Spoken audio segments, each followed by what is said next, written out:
Hello everyone, welcome back to the channel. Today we will start with the identity card of the Constitution that is called as preamble.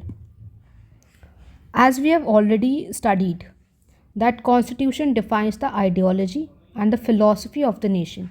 Similarly, here preamble reflects the ideals and inspirations of the Constitution. We have got this from the Keshwananda Bharti case from Supreme Court. Preamble में हमें पता लगता है कि जो हमारे founding fathers और mother's थे वो किस तरीके के इंडिया का ड्रीम लेते थे. इसमें सर्टेन टर्मिनोलॉजीज़ हैं जो हमको बताती हैं कि किस तरीके का इंडिया हमको चाहिए था या किस तरीके का इंडिया हम वर्क कर रहे हैं. प्रियम्बल है तो कॉन्स्टिट्यूशन के सबसे पहले, लेकिन actually it was inserted at the last because to reflect the world that the ideals of preamble are engraved into constitution. Similarly ये जो preamble है इसका कॉन्सेप्ट भले ही हमने यूएसए से लिया है, लेकिन इसका जो कंटेंट है वो ऑब्जेक्टिव रेजोल्यूशंस की नेहरू जी की स्पीच से लिया गया था. और ये जो हमारा ऑब्जेक्टिव रेजोल्यूशन है ये अडॉप्ट हुआ था 22 जनवरी 1947. प्रियम्बल स्टार्ट ही होता है we the people of India. Why not citizens, why people? क्योंकि पहले पीपल थे, पीपल ने कॉन्स्टिट्यूशन बनाया और कॉन्स्टिट्यूशन में कॉन्सेप्ट ऑफ सिटीजनशिप है. सिटीजन्स पहले नहीं, पहले पीपल हैं. तो we the people of India से प्रियम्बल की लेजिटिमेसी प्रूव होती है.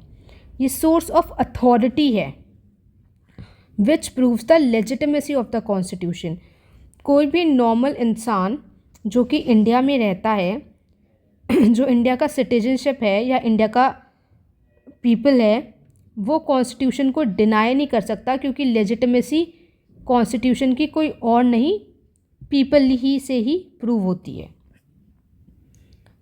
Now there are certain words that are defined in the constitution such as sovereign, socialist, secular, democratic, republic. अब इन पांचों शब्दों में से सॉवरेन और सोशलिस्ट को आज के लेक्चर में हम पढ़ेंगे. और आज के लेक्चर में इन दोनों वर्ड्स को पढ़ने के बाद जो क्लास 11th की बुक है पॉलिटिकल थ्योरीज, उसमें से आपको आज ही इन दोनों टर्मिनोलॉजीज़ को कवर करना है. सिमिलरली इसके जो PYQs हैं वो हम इसी चैनल पे शॉर्ट्स में कवर करेंगे. जितने भी PYQs लास्ट 2013 से लेके 24 तक आए हैं प्रियम्बल के. As our Indian national movement जो हमने इंडिपेंडेंस के लिए लड़ा था वो केवल पॉलिटिकल नहीं, वो एक सोशल मूवमेंट भी था. पॉलिटिकल मूवमेंट इसलिए क्योंकि we have to fight with the Britishers, and social movement इसलिए because we have to fight with certain other things such as untouchability, caste discrimination, and we have to emphasise on concept of swadeshi. तो ये हमारा बाकी countries से एक अलग independence का movement था. Now the first word that is there in the preamble, that is sovereign. What do you understand by the word sovereign? इसमें क्या है कि हम अपना, ना तो हम किसी पे डिपेंडेंट हैं ना हम डोमिनियन हैं. डोमिनियन मतलब कि जो हेड ऑफ द स्टेट होता है वो कोई फॉरेन अथॉरिटी नॉमिनेट करती है. हम सॉवरीन हैं मतलब हम अपने इंटरनल और एक्सटर्नल डिसीजंस खुद लेंगे, किसी और फॉरेन अथॉरिटी का इसमें इफ़ेक्ट नहीं आएगा. जब हमारी कॉन्स्टिट्यूएंट असेंबली बनाई गई थी तो उसमें डिसाइड हुआ था कि वी विल गोइंग टू मतलब हम ज्वाइन करेंगे कॉमनवेल्थ और UN.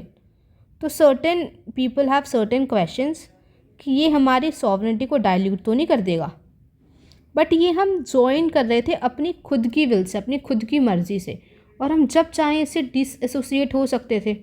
तो इसमें हमारी सॉवरेनिटी का कोई इफ़ेक्ट नहीं था क्योंकि हम डिसीजंस तो खुद ले रहे हैं ना, किसी और का इफ़ेक्ट नहीं आ रहा है उस पर। और जब से ग्लोबलाइजेशन का कॉन्सेप्ट आया है इन द एंटायर वर्ल्ड, जब से थोड़ी थोड़ी सॉवरेनिटी हर नेशन की डाइल्यूट हुई है, क्योंकि ये पूरा वर्ल्ड एक इंटरडिपेंडेंट इंटरकनेक्टेड हो चुका है। ट्रेड तो सबका ही कनेक्टेड है ना, तो कुछ भी अगर किसी एक कंट्री में हो रहा होगा तो उसका इफ़ेक्ट दूसरी कंट्री पे ज़रूर आएगा, क्योंकि ट्रेड की चेन तो एक ही है। और भी बहुत सारी चीज़ें हैं, पर the major thing is trade, जो कि हम इकोनॉमी में बहुत अच्छे से पढ़ते हैं। जब ब्रिटिशर्स इंडिया लीव कर रहे थे एट द एंड, तो उन्होंने एक इंडिया इंडिपेंडेंस एक्ट 1947 पास किया था, जिसके थ्रू इस्टेब्लिशमेंट हुआ था इंडिया और पाकिस्तान का।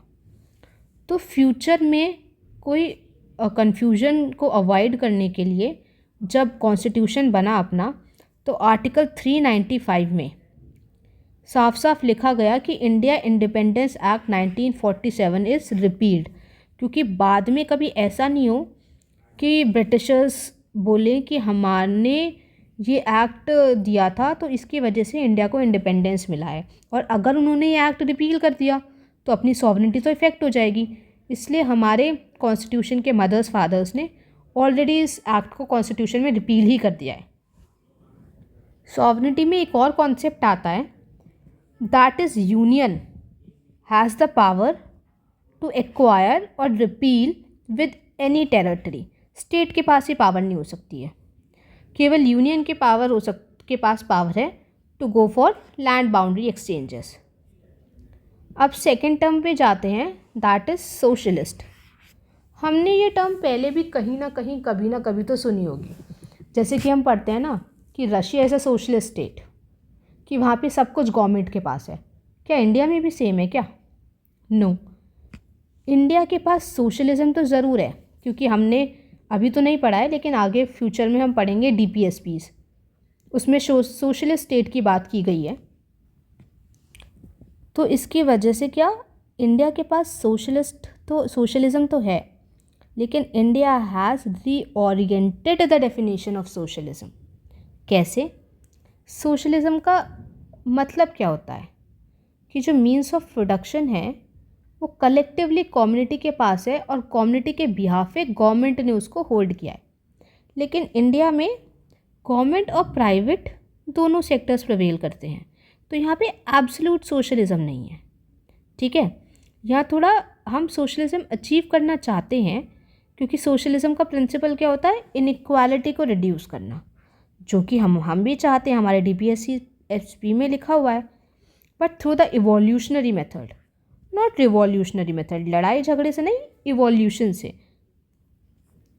ठीक है, हमारे सोशलिज्म को फेबियन सोशलिज्म और नेहरूवियन सोशलिज्म को बोलते हैं। सोशलिज्म का एक्सट्रीम फॉर्म को ही कम्युनिज्म बोला जाता है। ये टर्म भी बहुत अच्छे से एक्सप्लेन है उसी बुक में, पॉलिटिकल थ्योरी वाली बुक में। और इसको हम कम्युनिज्म के वर्ड को हम सोसाइटी में भी काफ़ी अच्छे से पढ़ते हैं।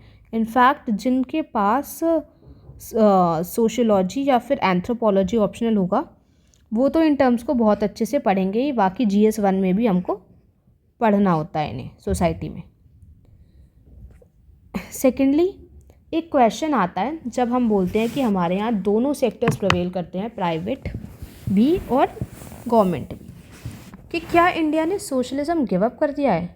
नहीं, इंडिया ने रीओरिएंट किया है सोशलिज्म। जो भी जहाँ पे भी इंडिया को इकोनॉमी में लॉस हो रहा था, जैसे loss making PSUs, loss making banks, उनको शट डाउन किया है या उनको मर्ज किया है। लेकिन इंडिया ने शन नहीं किया DPSP, अभी भी हैं, दे आर स्टिल प्रिवेलिंग। जैसे हमने पढ़ा सोशलिज्म में क्या होता है प्रिंसिपल मैंडेट, कि to reduce inequality. Similarly the principle mandate of capitalism is the price of goods and services will be decided by the market forces, मतलब इनविजिबल हैंड्स। हम या कोई भी गवर्नमेंट इसको नहीं डिसाइड करती है, रादर मार्केट खुद डिसाइड करता है कि क्या प्राइस होगा इसका। नाउ जैसे हमने सोशलिज्म को पढ़ा, there is a similar term called as welfarism. और अगर हम देखें जो हमारा बेसिक स्ट्रक्चर है कॉन्स्टिट्यूशन का, उसमें सोशलिज्म टर्म ऐड नहीं है, उसमें वेलफेयरिज्म है, और सोशलिज्म वैसे भी इनिशियली हमारे उसमें थी ही नहीं, मतलब प्रियम्बल में। ये इंसर्ट हुई है प्रियम्बल में bye 42nd constitution amendment act 1976, मतलब ड्यूरिंग इमरजेंसी ये टर्म ऐड हुई है। जो सुप्रीम कोर्ट है हमारा, उसने भी डिफरेंट केसेस में, जैसे कि हम एग्जांपल लेते हैं DS नकारो केस में, बोला कि जो बेसिक फ्रेमवर्क ऑफ सोशलिज्म है ना, वो एक स्टैंडर्ड लाइफ और सिक्योरिटी प्रोवाइड करना है सारे इंडिविजुअल्स को from cradle to grave. Similarly GB Pant case में बोला गया कि जो डेमोक्रेटिक सोशलिज्म है वो एम्स करता है to end poverty, ignorance and disease. Welfare state mentioned है हमारे कॉन्स्टिट्यूशन में इन आर्टिकल 38। वेलफेयर स्टेट का मतलब क्या है? Exercising governance, functioning of institutions in such a way कि वो सोशल और इकोनॉमिक वेलबींग ऑफ सिटीजन्स को प्रमोट करें। ठीक, the laws and the art of that time reflects the mood of the society. ये हमने सब पढ़ लिया कि ये कब ऐड हुआ था। ठीक, ये क्या कहते हैं, इसमें हमारा क्या, ये दिस इज़ सेकुलरिज्म। ओके, आज हमने 2 टर्म्स पढ़ी हैं, सॉवरेंटी और सोशलिज्म।